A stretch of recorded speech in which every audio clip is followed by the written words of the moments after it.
course, let's just mind the guys. The guys are there because, well, the ground is basically so firm that you have no chance to get a peg into that.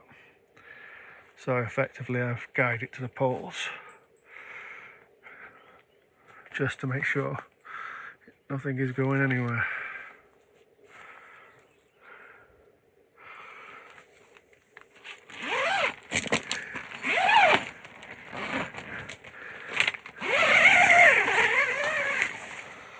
Oh, that's okay. Thought we'd have more condensation than this, but yeah, well, that's okay. Better than I expected. Ah, a little bit on the mirror.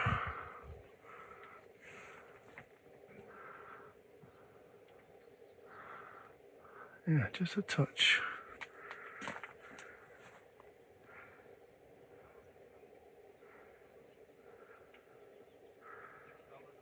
Okay, good morning everybody.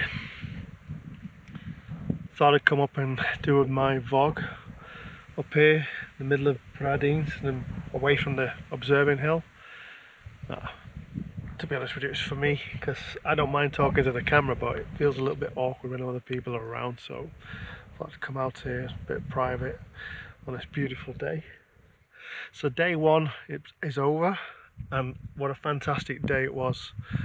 We arrived here a little bit later than we expected, so we wanted to be here for 5 o'clock. We ended up about 6:30 in the evening. It gave me enough time, just enough time to set everything up and get ready. Unfortunately, I didn't film the setup for you guys, but I think most of you know how to set up your equipment, but maybe the tear down I'll do for you, then play it in reverse, and that's obviously the setup. But yeah, we arrived here, the skies were beautiful.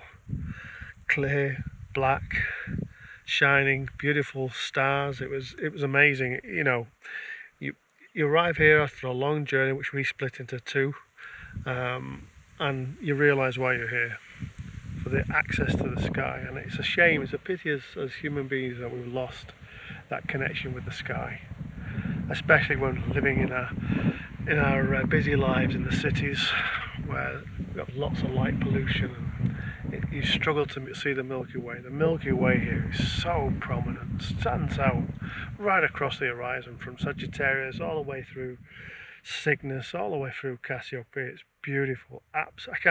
Words fail me to describe to you how gorgeous the sky looked. So I managed to get, so far I've done 3 images. The only thing I will say is I had a few gremlins on day one. Day one problems were with basically cartes du Ciel. I use cartes du Ciel predominantly for all my go-tos, but unfortunately what I did update the catalogues, and I made sure I had everything. Well, I thought I'd made sure I'd had all the settings and catalogues and indices correct, but I arrived here and it refused to find LDNs, Lin Dark Nebulas. But that's resolved now. But the first night then I did an old image, which I kind of redid. I did the butterfly, I see 1318. Last time I did it with this Epsilon, I hadn't quite killed one of the internal reflections, and this time it's going to be perfect, especially with this sky here. It's beautiful. So that's done. That's in the can, so to say. And because I couldn't go onto my main target, the LDN 1089, I did one of the nebulas that one of the guys was shooting here, the Lion's Head. I haven't done it before. It's a sharpless SH2 132. So whilst of course I can find that one with the cartes du Ciel, and that was an issue, I got onto that, and I've also imaged the lion head with the Epsilon in these beautiful pristine skies. I can't say that enough. If you can get away, relax, decompress from your busy lives and go and do something you're passionate about like this, in a place like this where, yeah, the sky is amazing, and that's of course why we're here. So that was day one. So I don't normally use Nina to plate solve to enter my targets, to find my targets, but I have to say at least Nina knows what Lynn Dark Nebula are, and it found my LDN no problem. And using the offline sky chart, which was kindly given to me by one of the other astronomers here, so I managed to upload that to my Melee Quieter 4C during the daytime and get everything ready for the night. So I was able to set it up, frame it properly. The only thing I would say here to the Nina team, it's a bit difficult copying it, or it's a bit non-intuitive, better to say, copying your target that you've set up to your sequence. I found that a little bit, maybe it's because it's the first time I'm doing it, but I found that a little bit non-intuitive. It needs to be easier.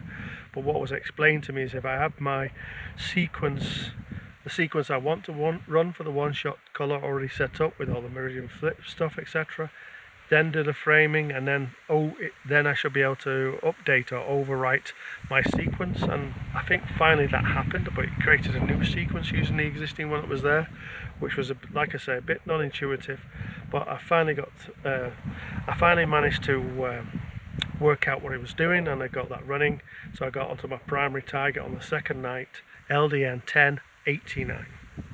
So we have 3 images, I think, in the can today. Weather was meant to change later today, but we'll see.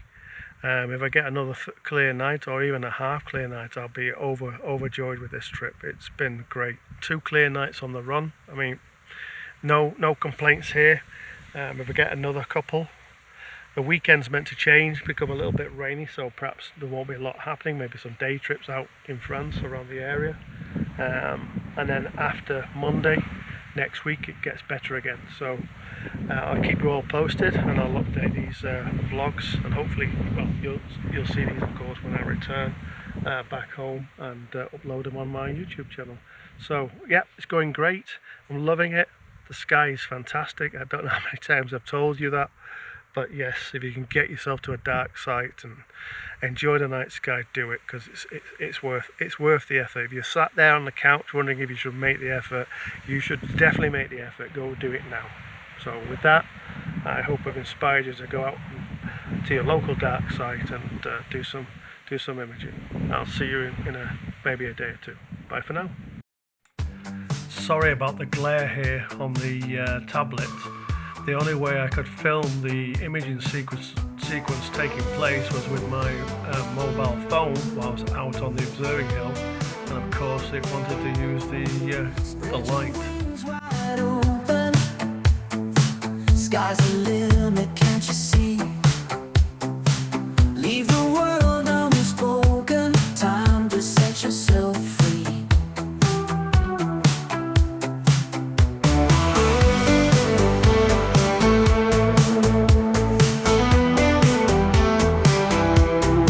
Spread your wings wide open, sky's the limit, can't you see?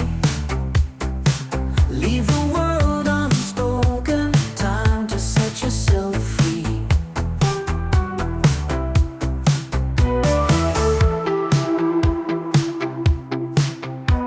Chains that held you broken, minds a clear blue sea. Feel the wind unbroken, whispers of what could be. So the tent survived the storm, the winds, still here, intact. And now the telescope has been replaced without disturbing the mount, so hopefully we don't need to pull the line again. Everything's wired back up, ready to go, just in case we get a nice clear, or a few clear patches, good strong clear patches in the sky where we can image. Fly free like the sea.